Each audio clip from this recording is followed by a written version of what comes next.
Welcome to the Woman Every Day podcast, the show where we celebrate the stories of remarkable women who navigate the beautiful complexities of motherhood, ambition, and nuptials.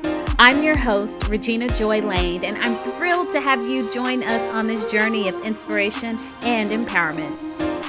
Whether you're a mother, a career-driven woman, or someone navigating the intricacies of partnerships or marriage, this podcast is for you. Get ready to be inspired, uplifted, and empowered as we embark on this transformative journey together. Before we begin, I want to express my gratitude to our incredible listeners. Your support and engagement mean the world to us. If you enjoy the show, don't forget to subscribe and leave a review. It helps us reach more people who can benefit from these inspiring conversations.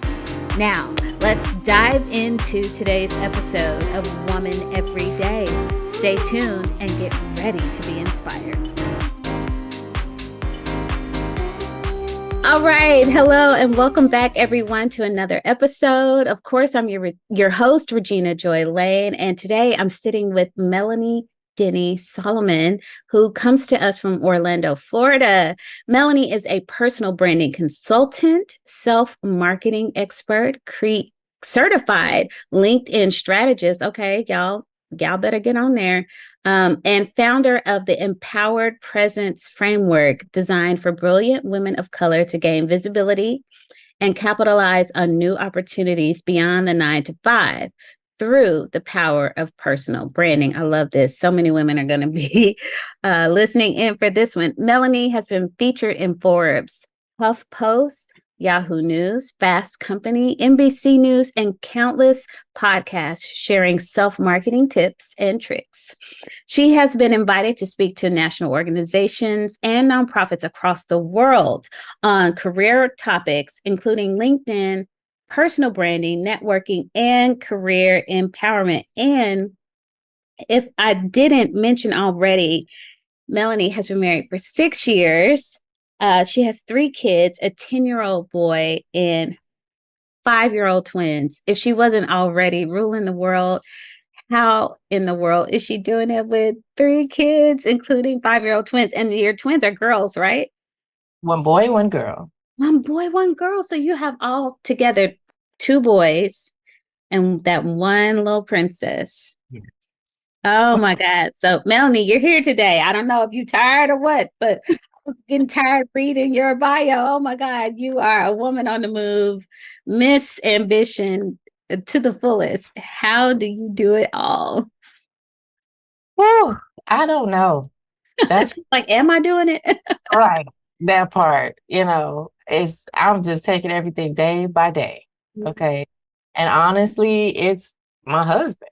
He carries a lot of the weight, the I house. have He is not one of these, deadbeat husbands who don't help with the kids or any of that. He is very hands-on, and I'm so, so grateful for him.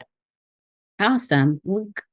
Clap it up for the husbands of the world. I know mine is very supportive as well. I don't know how I would do anything without him. He is a blessing. So tell me a little bit about yourself that we didn't already hear, and your background and how motherhood has influenced your personal and professional journey. Yes. So before I got into personal branding and the way in which I'm doing it now, I was a resume writer for like 13 years. Nice. And for the resume writing, I embodied that whole entire work, right? So I did everything to become known as the resume writer. I won awards, several awards, 3 or 4 awards. For resume writing. For resume writing. Yes. Wow. Didn't even know. Get it. And, I've been featured in like 5, my resumes have been featured in like 5 or 6 books. And then I even started a mentorship program for resume writers, helping them to write resumes better and serve their clients at a higher level and build their business. But when I got pregnant with the twins, a lot shifted for me. Yeah. That was when I realized I don't want to do this work anymore. I didn't want to write resumes anymore. Oh my God, that sounds like me during the pandemic. I was so ready to get out of my company that I owned at the time. I owned a marketing company called RJB's Concepts, and um, I was so ready to be done. And then the pandemic happened, and I was like, oh, time for a pandemic shift. Like I sold off different parts and I minimized in a big way. So I 100% feel you on that. Yeah, but for me, my twins are 5, right? So that was like 6 years ago. Before the pandemic, yeah. But I didn't actually stop resume writing till Okay. December 2022. So for those 4 years, I was still kind of forcing it. Yeah. Felt like, well, what the hell else? What else am I gonna do? This is all I've been doing for 13 years. Yeah. I didn't know So what. did you pick up something else? Did you kind of taper it off a little bit? Uh, well, I guess during that time is when I started doing more of the coaching for resume writers, and that was phenomenal. Like it really, really, really helped me to get a renewed sense of appreciation for Okay. the work that I was doing. But that fizzled out after about 2 years too. And I just didn't want to hear another thing about resumes or job search. You were just done. I was You had did your field, you had won all the awards. It was like Oprah and the talk show. Like y'all can have the Emmys. I'm done. Y'all can have the 4 o'clock time slot. Somebody else can win. and I think so like you, I sold that part. I sold the Society of Elite Resume Writers was the name of my group. So I sold that and I kept the resume evolution side of the business. Um, and I ended up transforming that into the professional branding firm. And so it's Okay. just changed my service offerings basically. Yeah, because in a lot of ways, your resume is it was like almost like a trademark for yourself, would you say? In the realm of personal branding, it just sort of encapsulates everything on paper. Exactly. So that was the beauty of it. So I went to a conference back in April 2021, 2022, something like that. And I got as a part of my honorarium, I got a scholarship to get any certification through that entity. So I decided to get the digital branding certification. Okay. And Listen. I love that. And it Yeah. really revived my interest in personal branding, but on a deeper level. So I Mhm. was already branding my executive clients on their resume, on their LinkedIn profiles, helping them to talk about themselves and sell their value and articulate their accomplishments and that type of thing. Going beyond the resume. Yeah. Right. So now I'm going beyond. This is not, for recruiters and hiring managers anymore. This is for a new set of audience, right? So maybe you want to speak, right? Maybe you want to write a book. Maybe you want to start your own mentoring program, whatever. Now I want to build your brand on a grander scale. Yeah. So that was the piece I really loved about the resume writing because not every resume writer knew how to brand their clients Mhm. so that uniqueness came through on the page. Yeah. That I realized that was unique in that only a select few knew how to do that very, very well. Yeah. And so that was my favorite part. Like, okay, what's special about you? And helping my clients to unearth that uniqueness and then realize, oh, wow, like this is my thing. You got that right away. And I was very good at coming up with it and helping them to figure that out. And so now I'm doing that same similar work, but again on that grander scale. So So, okay, I think it's really fascinating. It's definitely a needed and necessary service, especially in this gig economy where people are doing more than one thing and people are really capitalizing on their personal brand. So I could definitely see the need for the service. Um, I'm curious though, with the transition from the resume writing business to branding, how in the world were you also maintaining a family. I can't even imagine being pregnant with twins. You're the second mom on here that has had twins. So how that's when the eye roll. The eye roll. How are you balancing being a mother and pursuing your ambitions and professional goals? It was a lot, right? Because after I had them, I really felt kind of useless. Like, and it's a little controversial for me to say, Girl, but please say it. truth is, I had more to offer the world than just to be their mom. Mm-hmm. That's Right? real. Yeah. But some moms will bash you for saying stuff like that because Put it they in the comments. We'll deal with you all later. a lot of moms are passionate about being moms and like their whole identity is wrapped around being a mom. Yeah. And that was not enough for me. Like, I love my babies. Oh my gosh. But like, in addition to being a mom, I have other things that I want to do, right? I have these humans that I'm trying to grow and mold into wonderful people. On top of that, though, I also have my own dreams and ambitions, and I want to make my own impact on the world as well. And I come to realize, like, if I don't feel productive, I feel worthless. Okay. So you gotta be up. You gotta be doing. I remember having that realization with my kids because I my identity was 100% wrapped up in being a mom and a wife. Um, and I remember when I wanted more, I needed more. Uh, So I 100% feel where you're coming from. How was that transition? Were you married at the time when you had this realization, or it's just kind of always been a part of you and kids were just like another thing that you wanted to achieve in your life, motherhood? Yeah, no, I was married. So we got married in March 2017. Mhm. And I had wanted a baby from when my first son was like a week old. I was like, oh yeah, I need another one. Yeah. Didn't pan out like that. That's another story for another podcast. But we ended up getting married in 2017. In 2018, the day before our anniversary, the twins were born. Oh, wow. So, because as soon as we got married, I went to the doctor, was like, get this IUD out of here. We got to go. I want my Yeah. baby. Yeah. But it hit me so hard.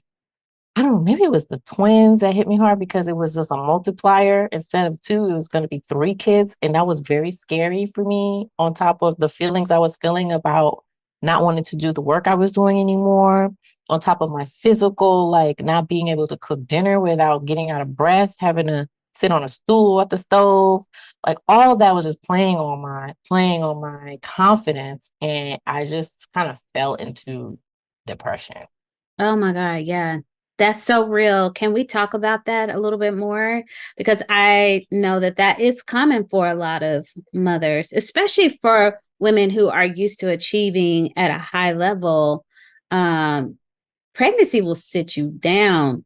Um, and in particular, with my last one, I was on bed rest for 6 months, Wow. strict bed rest. I could go to the bathroom and Mm. to bed. So I feel you. Tell me,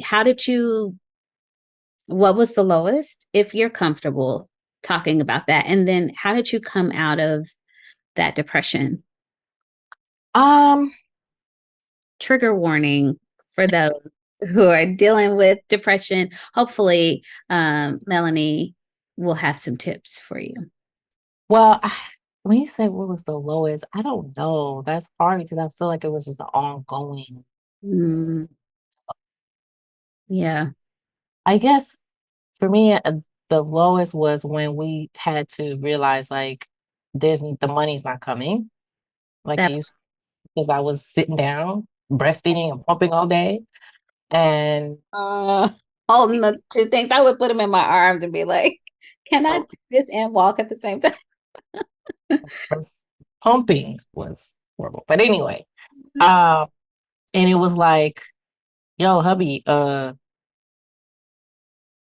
we need to like downgrade this cable, and because I just wasn't producing what I was before. And I didn't feel motivated to get up and try to produce. And luckily, he didn't necessarily, blame me or shame me or anything like that. He was very, very, very supportive. I was just more hard on myself than anything else. He's very understanding, very, very, very patient. And I was just beating myself up every chance I got, Yeah.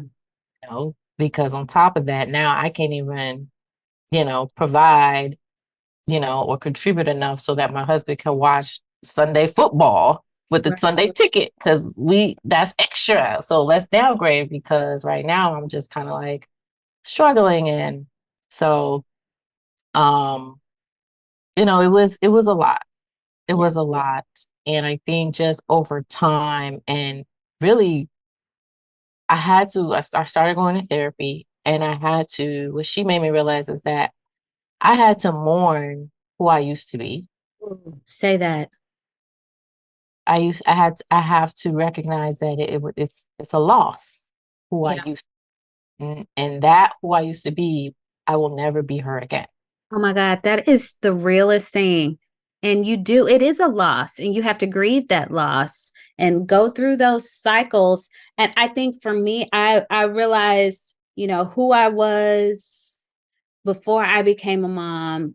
It's like in a neat little package that I have to set to the side. And I swear to God. So I have an accountability partner. We check in every week, and um uh I was given kind of my end of the month report of like what last month was like. And I promise you, I just said in my notes, I'm coming to the realization that I am aging. So in a lot of ways, I feel like this season of being a mom, through adolescence and teenagers, and now I've got like big girls, and my youngest is 16, my other two are in college. So it feels like this is like another little section of life, Yeah. a different Regina. And even now, I feel like I'm aging, like I'm looking at the corners of my eyes, and I can't. I got on a little blush and concealer, but like I can't be going outside with no concealer.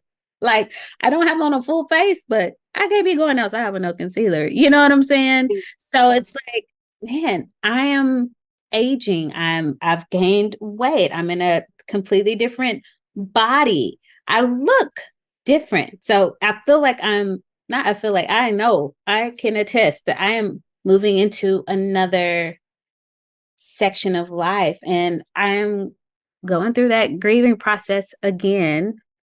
Hmm. um that's real. That's a real thing. I'm so glad that you had somebody to kind of shepherd you through that, because through my first grieving process, I don't think I was in therapy. Now I don't miss therapy sessions. Yeah. It's definitely a lot. And I think that we tend to just try to battle it on our own. Hmm. Honestly, don't have the tools. Yeah. Would you say you've come out of that grieving process? Are you still kind of in it? I recognize, I've come to terms that I'm like you, I am different now. Things are different now. Who I am now, though, I'm still trying to figure that out. Yeah. Yeah. It is interesting, isn't it? We're on this journey. Um, Settle into 40-year-old male yet, quite yet. yeah, what am I, 43? And yeah, I'm feeling the difference. So I told my mom, I said, Mom, how come you didn't tell me about aging? Like, you're supposed to tell me about these 40s. Nobody prepared me. So this podcast is for my daughters. I'm preparing you, ladies. Nice. During the season, it's gonna come to an end, and you're gonna go into another one.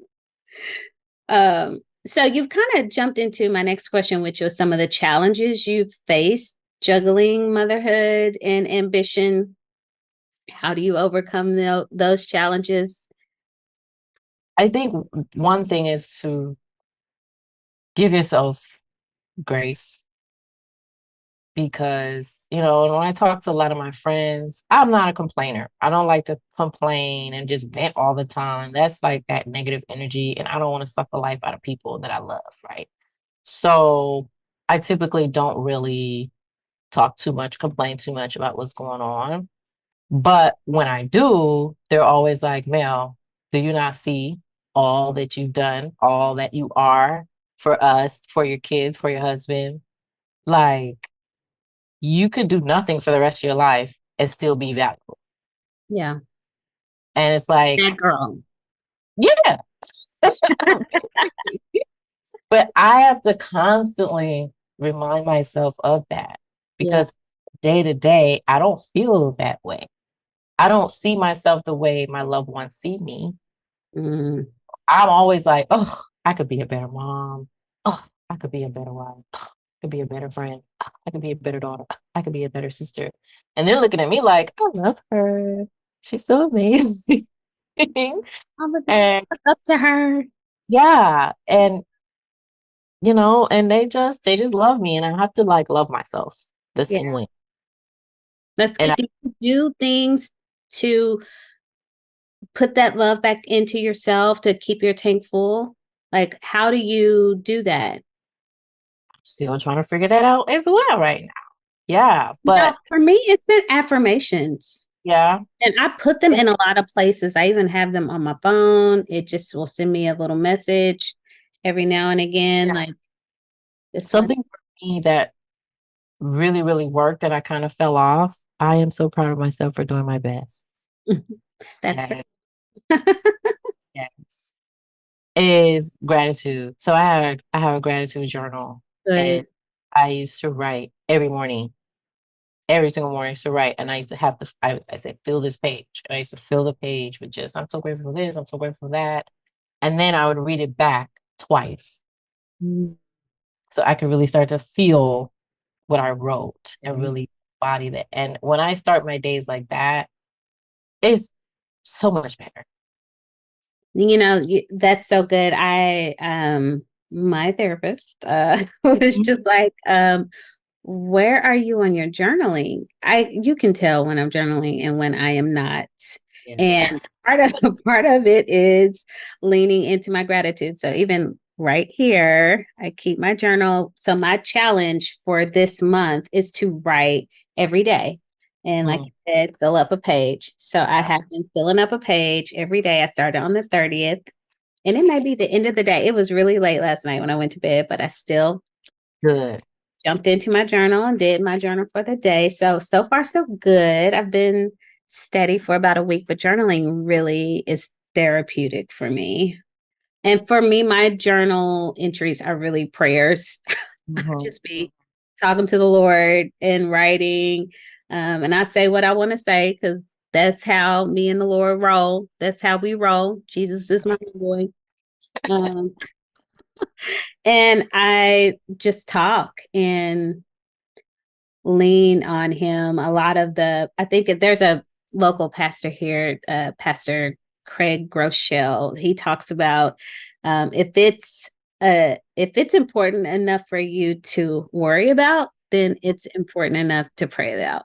And I can be one of those people that stir up and worry, worry, worry, worry. And it's like, whoa, stop the madness. Yeah. Say a prayer. Say five prayers if you have to, but worrying is not doing anything.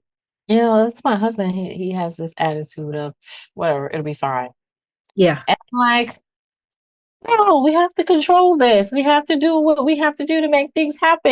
And he's like, it'll be fine. And I'm like, I want to strangle him because I'm Your like, husbands have a lot in common. But you need that person in your life, right? Because if you were married to you, no, it'd be it'll cray be cray. terrible. Yeah. Terrible. Can you tell us about a specific moment or experience that stands out? as you, I mean, to you as a defining moment in your journey as a mother and ambitious woman? Mm. We stumped Melanie, y'all. Yeah, a little bit. So I guess the thing that's popping up for me is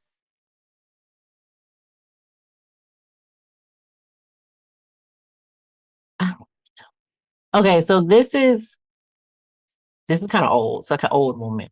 Oh, yeah. This is before the twins. And I was struggling, I was trying to build my business and everything. And I told my boyfriend at the time, you know, I'm just gonna go get a job because this is not, I was just scared because I feel like the money wasn't enough to sustain and all that. And he said, why would you do that? You already have a job. And I was like, oh, you're right. At that point, I had never really seen my business as a job. Okay. Big shift for me And like, to, oh, you have something here. yeah, like basically to like stop doubting yourself and just dive right in. You got this. Treat it like a job. Yeah. Go to work every day for your Yeah. business. And I was, because before that, I wasn't doing that. I was kind of lounging, doing stuff when I felt like doing it. Oh, I don't feel like doing nothing today. I'm just gonna chill. Well, that's why I ain't got no money or not enough money. Yeah. And so I think that was defining for me, not just in business, but pretty much like it gave me that push I needed to believe in myself, Good. right? And trust that you can do this. So it's kind of the same thing. And when you think about motherhood, it's like you can do this. Trust yourself that you're gonna do what you do, and it's gonna be fine. It's gonna work because you're the bomb.com. I love that. I always remember that. And I don't think I have talked about it since then, but I don't think he at that time understood how much I needed him to say that in that moment and how big it was for me. So I love this article. I forget the name of it, but it's about Ruth Bader Ginsburg and her husband Marty and how supportive he was in her journey at a time when very few women were going to law school, let alone uh, practicing attorneys. He was really, not to say a driving force behind her, but he believed in her ability and what she could accomplish, and that she could be any and everything that she had a thought that she could Yeah. be and do and accomplish. I mean, working in a farm with mostly men, and then eventually becoming a judge, and then finally to the Supreme Court. And it's a beautiful article. I sent it to my husband when I read it because um, I'm like, you're my Marty. You know, Mm, and it sounds like you have a Marty as well. And honestly, for all the women that we have had on this show, that is the one consistent thing. I mean, women are also different, right? Everybody's got a different story. But for those that have been married, they have all been married to very supportive spouses who are like, oh, yeah, I'm on that Melanie train. yeah. Like, where are we going? I Yeah. got you. Like, and we'll support you throughout this journey, especially when you are ambitious and trying to do things in business and also trying to be a mom. I think that is amazing. So once again, props. Yeah.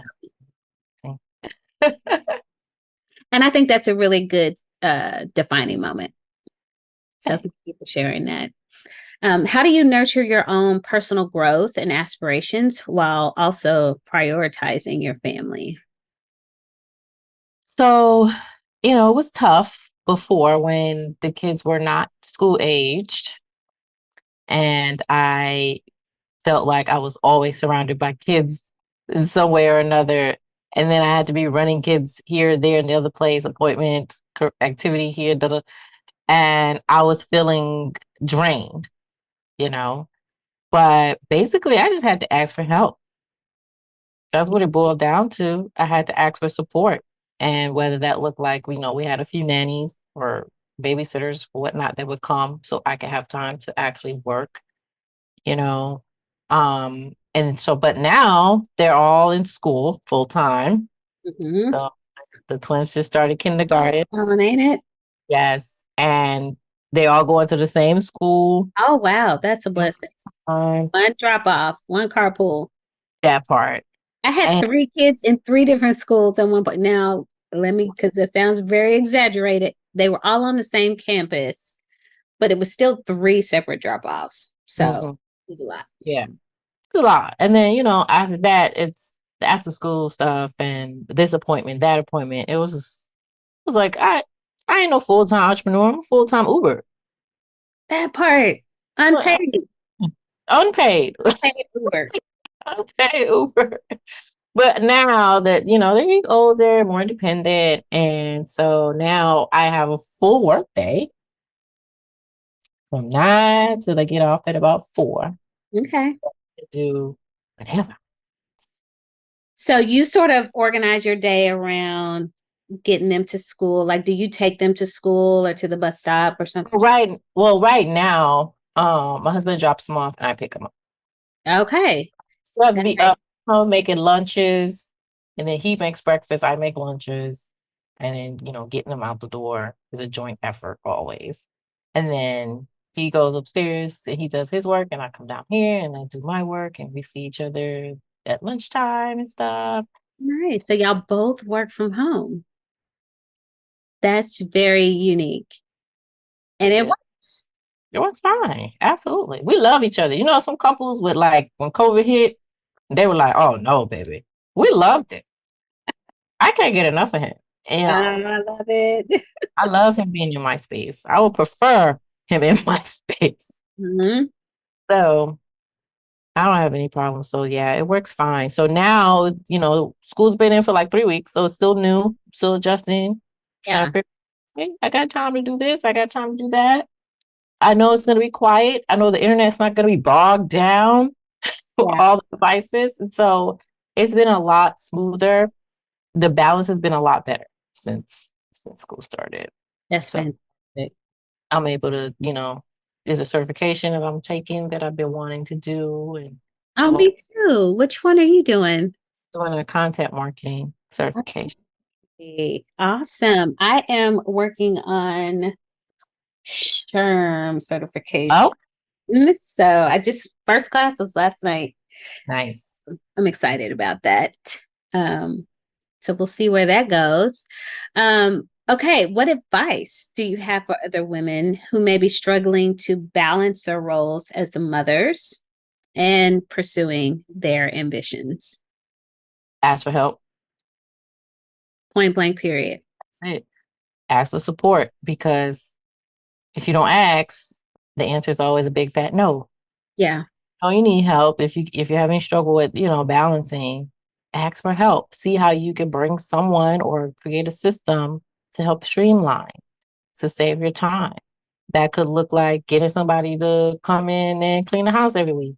yeah, It could look like something, I got last school year, I was like, I cannot keep doing this. And I ended up hiring a little service to bring my kid home from yeah. school. Hmm. So I didn't have to stop at 2:50 every day to go get him from school to come back.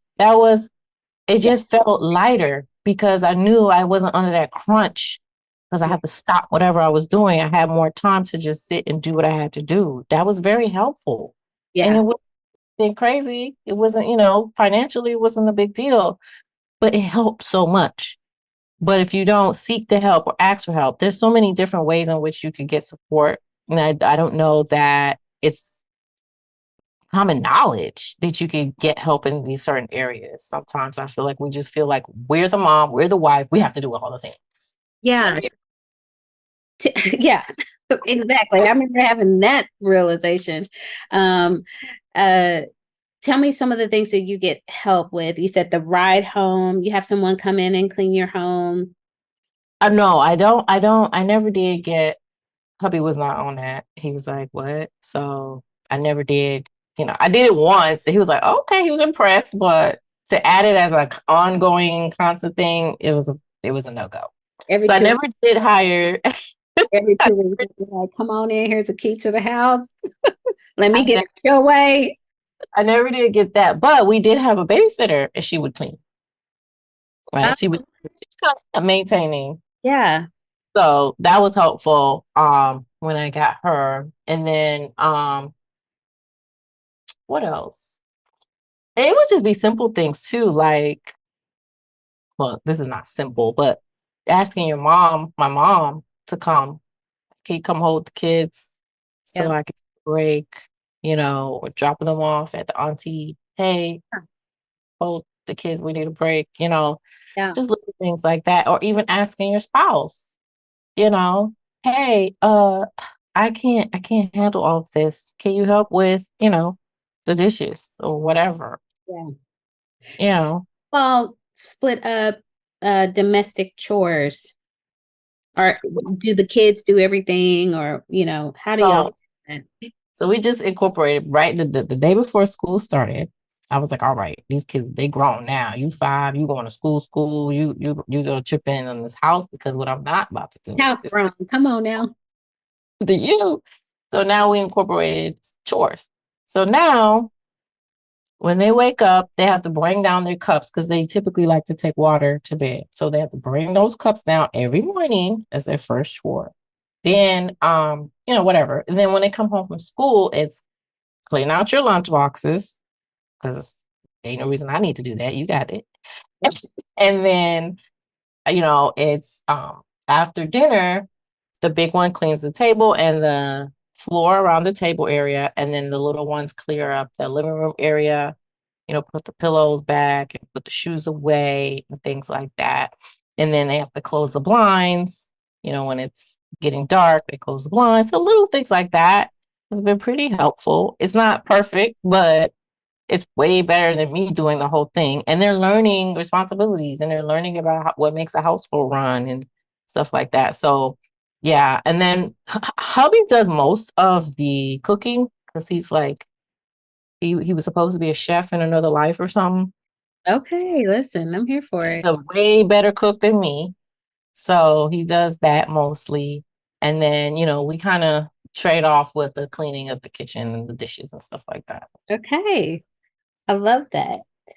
Um, Tell me how you maintain a strong and supportive relationship with your spouse while also pursuing your personal and professional goals. It's a lot of communication that needs to happen. I think it just boils down to just opening your mouth and saying, hey, this is how I feel. Hey, this is what I'm trying to do. Hey, these are the goals I have, and then him expressing to me, if that sounds great, here's how I can chip in or help with that, or what do you need from me, or okay. And he's the kind of guy that typically likes to just do things without me asking him to do something, or, and sometimes I feel like, well, dang, I was gonna do it. But he just, Oh, man. yeah. Yeah. I think it's just the communication piece is huge. Awesome. So, this is a layered question. You might need a little time, but can you share a valuable lesson or insight you've gained through the intersection of motherhood, ambition, and nuptials? Can you share a valuable lesson or insight you've gained Um, through the intersection of motherhood, ambition, and nuptials? I think for me, what's coming up is this notion of being good enough. Um, and that spills into all areas. Yeah. That's what I've learned. Is that when I feel like I'm not good enough in business, now I feel like I'm not good enough as a wife, and Mm. now I'm not a good enough mother. And when I feel good enough in one area, it spills into the others. Hmm. So whatever I have to do to feel good enough or valuable enough, quote unquote, I got to do that for whatever area because it's still going to spill over into the other areas. Yeah. I think that has played out several times. And now looking back, I recognize it more clearly that it wasn't because I was being a horrible wife. It was because I felt like a bad mom. And so now I'm just bad at everything. Right. And, you know, the lesson, I guess, is that protect your peace, protect your energy, Mm, all costs. yeah. Because once one thing rocks you, or I can speak for myself, one thing rocks me, like business, I'm not gonna be the best mom that day because now I'm wrapped up in that, and I'm bringing those emotions into my mothering, and then I'm taking those emotions to the bed at night with hubby, and it's like can't do that. You got to keep positive and keep a positive outlook and try to just make sure that you're not allowing those feelings to dictate how you interact. Yeah. I think it was one of my first therapists that said that, men are able to compartmentalize. They have these boxes, these compartments. It's like, here's work, here's family, here's my wife, here are my kid, And for women, everything is like a bowl of spaghetti. Mhm. Everything connects to everything, connects to everything. And that's so true. You just explained it so beautifully, like how if my tank is not full in one area, it's not full in any area. Like I've got to be on, like I can't be on at work, um, doing well, and then also feeling crappy at home because maybe I'm falling short with the kids. Those feelings, I'm not a different woman at work than I am at home. So those feelings can sometimes carry over. Yeah. And that's something I think if and you're seeing more and more, especially in the workplace where people are talking about their feelings. Yeah, Okay, to say, hey, I'm not having a good day. that's the new generation, child. I know. They don't play that. Yeah. They need that mental health support at work. There needs to be space for it. So being able to say, hey, I'm not at 100% today, you know, I've had a few friends who have lost a parent recently, and Mm, just how that like just sucks the life out of you. I'm still blessed to have both of my parents. I know the day is coming, but my Lord, to know to see my friends have that support at work, like take the time you need, work from home if you need to while you heal. And I mean, there's no way like my mom would have had that kind of support. right. She didn't have that kind of support at her job when her mother passed away. I remember when her mother passed away and Mhm. just having to go work Yeah. every day and like Mhm. my face. Honestly, honestly, I feel like life is not supposed to be lived this way. Come on. I agree. I just feel like the way that the powers that be have structured our lives is wrong. It ain't supposed to be like this. Agreed. It's not like how are we supposed to just take women alone? Yeah. We're you're telling me we're supposed to be able to go to work every day, kill it, come home, Every day, kill it. kill it, be married, and be a killer wife. On How, the pole.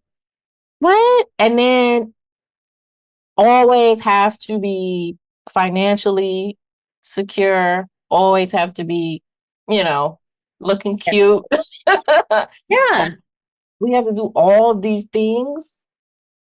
Nah, that's motherhood alone, throwing motherhood alone in the wrench is crazy to me. I think motherhood needs, like back in the day, Mhm. you were a mom and that was it. Yep. And that was enough. That was that.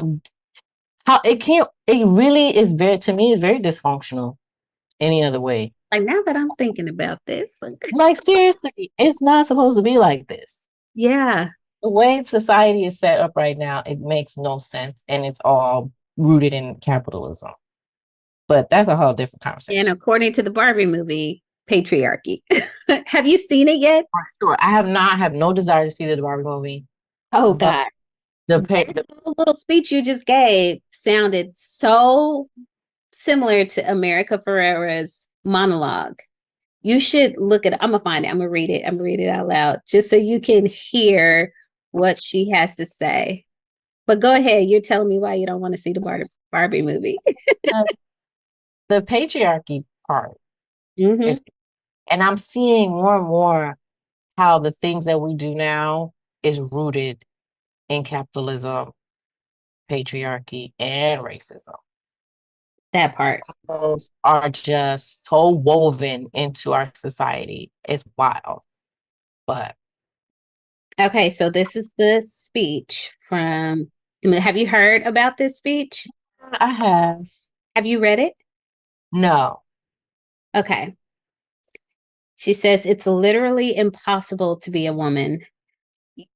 You are so beautiful and so smart, and it kills me that you don't think you're good enough. Like, we always have to be extraordinary, but somehow we're always doing it wrong. You have to be thin, but not too thin. And you can never say you want to be thin. You have to say you want to be healthy, but also you have to be thin.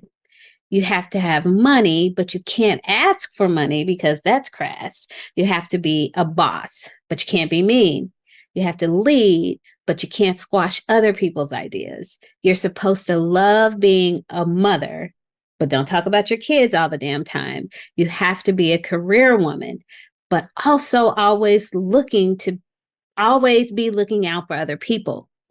You have to answer for men's bad behavior, which is insane. But if you point that out, you're accused of complaining.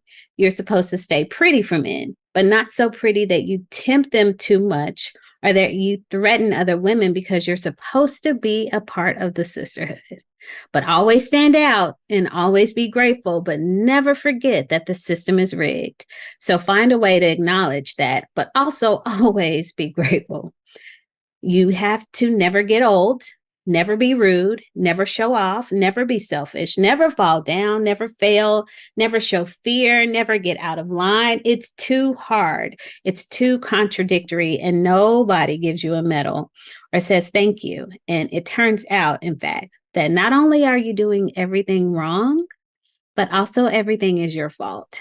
I'm just so tired of watching myself and every single other woman tie herself into knots so that people will like us. And if all of that is also true for a doll, just representing women, then I don't Mm, even know. yeah. It was a really powerful moment in the movie. And I was like, man, Yeah. I've been on that for years. Definitely. I agree with that I 100%. invented that speech. I wrote it. I've been on that.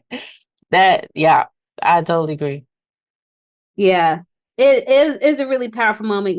I'm kind of like you. I wasn't on the Barbie train, but I love a good movie. Like I love film, um, and I enjoy Greta Gerwig's, excuse me, work. So I was like, you know what? I want to go see it, but my husband didn't have a desire to see it, so I went by myself. The girls went with their bio dad, and they came back like, "Oh my God, mom, you got to go, you got to go, you got to see." So I went with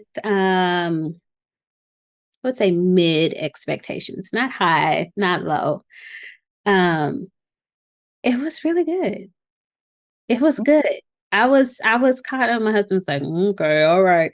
But it was I ended up bawling. Of course I was on my cycle at the time. So I was feeling a little emotional, but that speech, and then there's a moment at the end where Barbie's making a decision, and they show a montage of like being a woman just from birth until you pass away. And it was really beautiful. You know, we just see the world in color. Um, we feel all the feelings, and I think that makes us so unique and different from men. Not to say that men don't feel feelings and don't see the world in color, but I just think women have a different layer of it. And I just absolutely love being a woman. Yeah. So that's what I Cool. loved about Okay, the book. Barbie. You said what? Okay, Barbie, I I think guess. you might be pleasantly surprised. I know sometimes when people are all on everybody's on the hype train, it's like, all right, y'all can have that. I'm good over here. I'll see it when it come out on DVD, you know. And you might still, enjoy it from the comfort of your home. But it makes a good message, and I think they do it in a very clever way, really sort of speaking against the patriarchy. For those people who say it's a male bashing movie, literally didn't watch it, they didn't listen, they didn't pay attention. It's very clearly about the patriarchy and these high expectations that we have on women and that we put on ourselves and we put Yeah, on women. So it was really good. They did a good job of sort of bringing all the different pieces together because Barbie hasn't always been a positive figure. right, right. Um, and so they they talked about all the things. Okay. They did a good job. So with that being said, one final question. Okay. In what ways do you believe society can better support and empower women in their roles as mothers and ambitious individuals? Ooh. Um, so as mothers, I think childcare needs to be completely thrown away and they need to come back again with that because it's super duper expensive. Let's start there. Mm-hmm. And if you're working in a corporate environment, the amount of time you get with your newborn is not enough. Um, Hours for school is not structured in alignment with the corporate world. And I've been an entrepreneur, since 2014. And I always ask myself, how do people who have like 9 to 5s do all these things? How? So I think society, the way that our infrastructures are set up in terms of school and childcare and things like that, just throw it away. Throw it away and then come back with a Start over. fresh start because it's not conducive. It doesn't support. Well, Spain has naps during the day. And it's like all these other countries that are thriving and we just still trying to chase the dollars. It's all capitalism. Uh, agreed. It's crazy. Agreed. Um, I think in terms of, us and we need more. It would be great to have more support in terms of the things that we go through in life, meaning, you know, every month we have our period. Some type of support for that because it's a lot. And I feel like if a man was supposed to have that, they would have created some structure to support that. You know what I mean? Um, but we're still expected to get up and do everything like it's a normal day, like we're not just like bleeding out Right. for a week. That's wild to me. I Um, always say this: if men had cycles, that the pipes would be bigger so people could flush their tampons. Like every time I go into a bathroom and they're like, don't flush a tampon, I'm like, really? Are you kidding me? Men would not have to deal with this if they had to use tampons. Let me tell you, them pipes would be like monster pipes for all the tampons to go down. Like fix the sewage system. so that right there, I also feel like in terms of other changes that we go through in terms of pregnancy, you know, some women have to work all the way through to like they about to pop. That's crazy. It is. More support for pregnant women, I think, needs to be revisited. More support for, moms with newborns, especially moms if they had C-section. Hello. Mm-hmm. Um, I feel like I'm It says, let that marinate. raving right now. There's like several areas I feel like society could support women more when it comes to motherhood. Uh, I think, well, okay, so in terms of marriage, I feel like the way that marriage it has been kind of portrayed puts pressure on the wife to do all the things. But Mm-hmm. there are some men who are willing to throw that out the window and Mm-hmm. do what works for them. And I think a lot of times we lose ourselves in trying to be, moms and wives and things like that. And a lot of it is because of the expectations that society has put on what a good wife is, or what a good mom is. And I just feel like it doesn't have to be that way. And I think the two people in the marriage have the power to create their own rules. I love that. I'm a strong believer. Yeah. Because I think that's why our marriage works because we're not that traditional.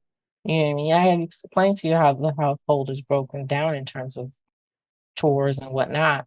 Yeah. Um, but it's not just that. Like he's also willing for me to. He's like, when you gonna retire me? I'm like, I'm working on it, baby.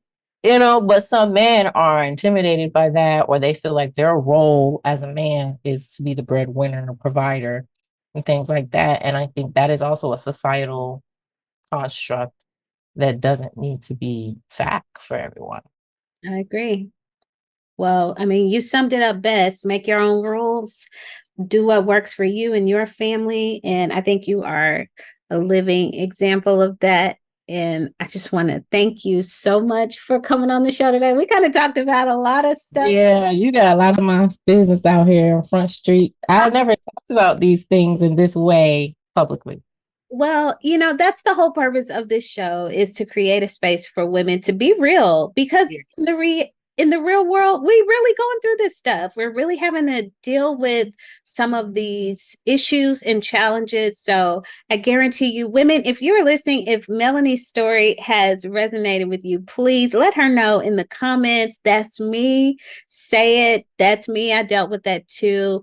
Whether it's dealing with depression or working through how to accept the fact that you have more to offer the world than just being a mom. Um, Working from home, doing your own thing. Also, coming up with approaching domestic duties as a family and not just the only woman. I mean, whatever it is, if it resonated with you, Melanie, your story is so many other women's stories, or somebody may be listening to this saying, you know what? Why am I the only one in here vacuuming? Mm. I want to be like Melanie. Um, she said, baby. Oh no, no, no. If I get drained, I get drained. I'm an introvert, Yeah. right? People drain my energy. Mhm. So I can't be still expected to have energy for all these things. Like I need some type of balance here, folks. So yeah, it's definitely a collaborative effort to upkeep. Collaborative effort. And what I'm hearing overwhelmingly is knowing yourself, Yeah. knowing your limits and keeping those boundaries so that you can be protected in the process. And I think that's beautiful. So with that being said, thank you so much for being on the show today. I hope that your story resonates with whomever is listening to this podcast.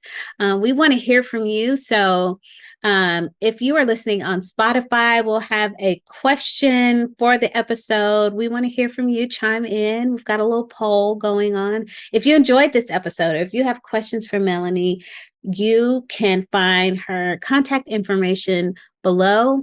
in the show notes. Other than that, we are so glad that you joined us today. Melanie, thank you so much for joining us. And we'll see you guys on the next episode. I can't wait to do the unplugged on this one. This is going to be good. I don't know who I'm going to have yet, but this will be a good one to talk about. So, all right, y'all take care. Have a blessed day. Bye. And that brings us to the end of another insightful episode of the Woman Everyday podcast. I hope you found today's conversation inspiring and empowering.